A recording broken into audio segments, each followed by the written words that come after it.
Yeah. Hey YouTube, got another video to go over some random things.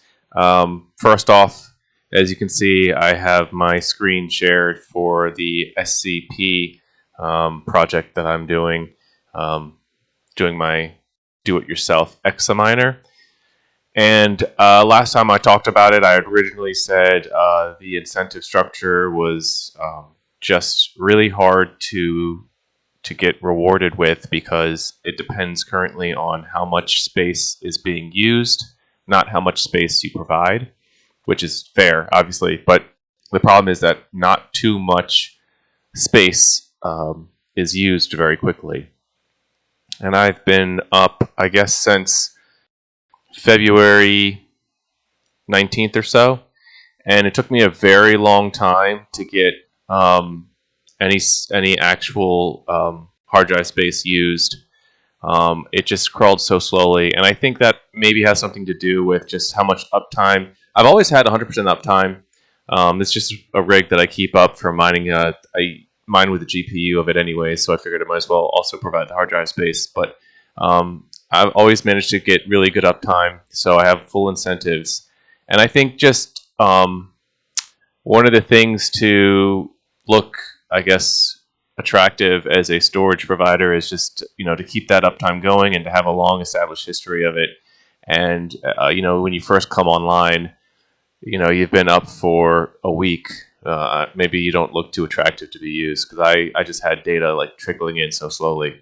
But as of lately, I've had 137 gigabytes you can see is used now out of 8 terabytes that I provide. So it's still not like even close to capacity, but it shot up from like 20 gigabytes to 100 plus gigabytes being used within like I want to say like a week span or something like that. So I am hopeful that maybe the growth rate will be maintained like this, or maybe even a little higher. Because as it stands now, you can see my last month I had a 1.15 SCP incentive, and this month I'm hitting 5.6. And the market's terrible for everything lately. SCP's struggling. And so that's probably worth like $3 or something. I don't know. It's not like insanely high, but I wouldn't be surprised to see SCP go back up to $1 or something sometime. And so, if you're looking at $5 a month for roughly 100 gigabytes being provided, you can do some rough math here and say like times that by 10. For if you're able to provide a terabyte. So 5 SCP times real rough math 10 to get to a terabyte. So you could make 50 SCP a month if you're literally only providing just 1 terabyte of storage space.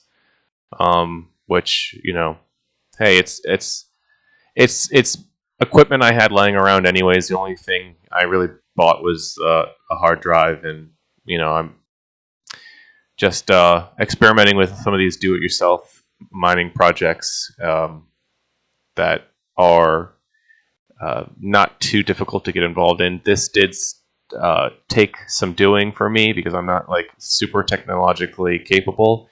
I consider myself medium low, able to follow directions and maybe fumble through some things. But I did still need to recruit some help, some heavy-hitting help from my cousin. Just to port forwarding really is the biggest issue for me that I face on every project. Helium mining, SCP, the Flux Node setup, port forwarding is just like the bane of my existence, and I understand why it's necessary, and I understand why it's probably not too easy to, I guess, compromise the integrity of your network. But yeah, it is just very difficult sometimes to try to figure out why port forwarding isn't working. It's something that should be pretty simple. It's just like open this port. please communicate through this port. And sometimes it's not always that easy. So moving on though, yeah, so I'll continue to update SCP unless I get comments from people saying this is something we're totally not interested in. Why are you wasting time? Which I doubt, because you probably just wouldn't watch. But leave me some comments, leave me some feedback. I have appreciated more feedback that I've been seeing. I am trying to grow the channel, and one of the comments that I got recently was on the Flux project. Obviously, I just finished setting up my Flux node. And an update on that project is I thought SCP was difficult. Flux was much more difficult. And it was still centered around the same problem with my ports, which makes me feel really stupid. But, when you go to the Discord for help, because the growth of the project is so insane right now, the official Discord help channel is kind of closed down, and you need to submit support tickets for developer help and maybe get some help from the community if it's available. But I don't want to say the team was unfriendly, but they are very direct and abrupt in how they would communicate. They even said, look, this isn't a project for everybody. You need to have some sort of understanding on how to do this. We can tell you what areas you want to look at in order to get this set up, and we have a exact step-by-step guide, and you need to follow it exactly. If you don't follow it exactly, there's certain things that we can do to troubleshoot, but other than that, it's on you to make this work. And so be aware. It does take a bit of an investment to start up a node, and I was to the point where I actually thought I had really exhausted everything I had in order to get the thing to work. And that would have just been basically an investment that went nowhere for me. I could have always sold the flux that's required for the Cumulus tier node. That would have been recoverable. That would have been fine. But the hardware that I purchased to run the node, I don't know what I would have done with that, to be honest with you. And so one of the questions from the community was about mining versus setting up a node. And to be honest with you, even the node is not terribly lucrative for if you're thinking about it as an investment. Obviously the requirements have been changed, and now there are a lot more nodes coming online, and so the way payouts happen with a node is that you kind of join this line, and when it's your spot in line, you get the block reward. And currently, the way the math works out, it looks like you get a payout every 5 days or so of about 5 flux. So you can do the math there. I hate doing public math.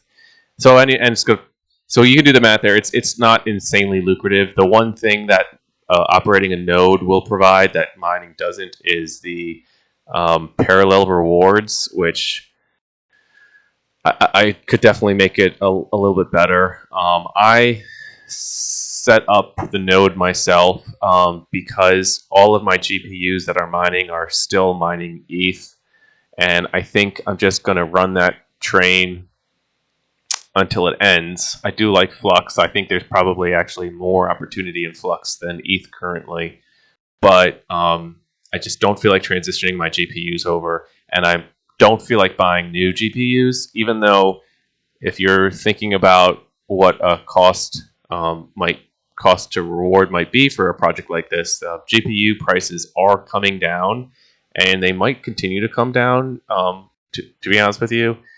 So that's something you might want to pay attention to. If you can get decently priced GPU rig to start mining Flux, it could be actually a very good use of your time and your GPUs. Although this isn't financial advice, I'm not a financial advisor. Do your own due diligence and your research, because I'm kind of an idiot still.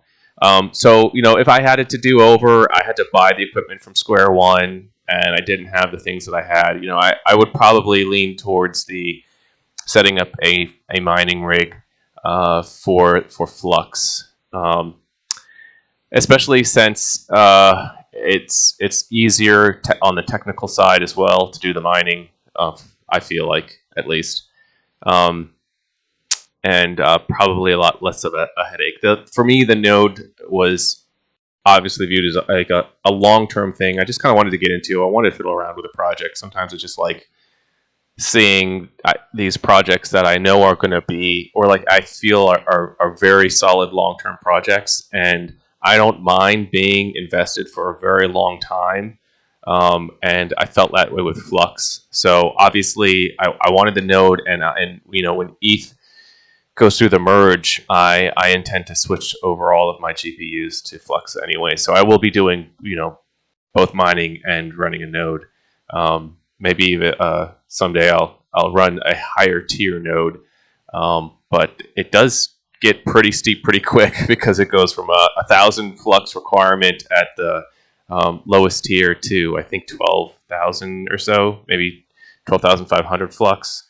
So it shoots up pretty quick from like $1,000 ish current market price, like $1,500 ish to 20 ish. I don't know. Again, I hate doing public math, but that's from a somewhat of a modest investment when you're talking about this kind of space. $1,000 or $1,500 is relatively.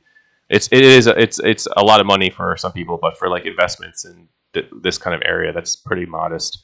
But 20,000 plus is more involved, I think, and substantial for pretty much anybody.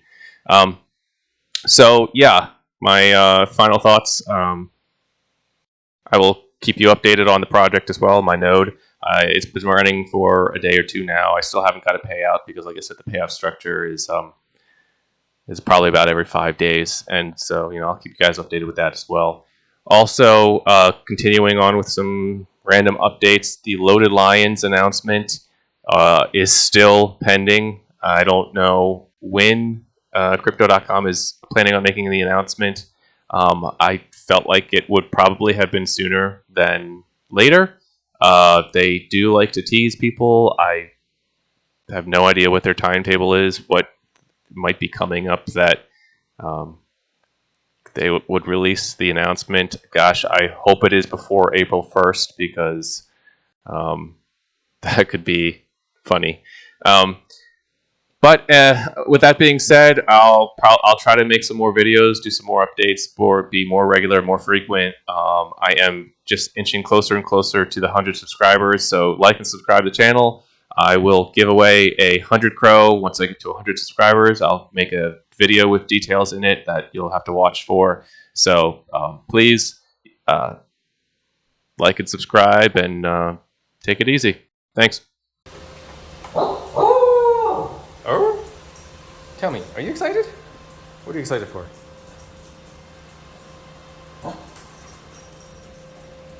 Oh! Yeah?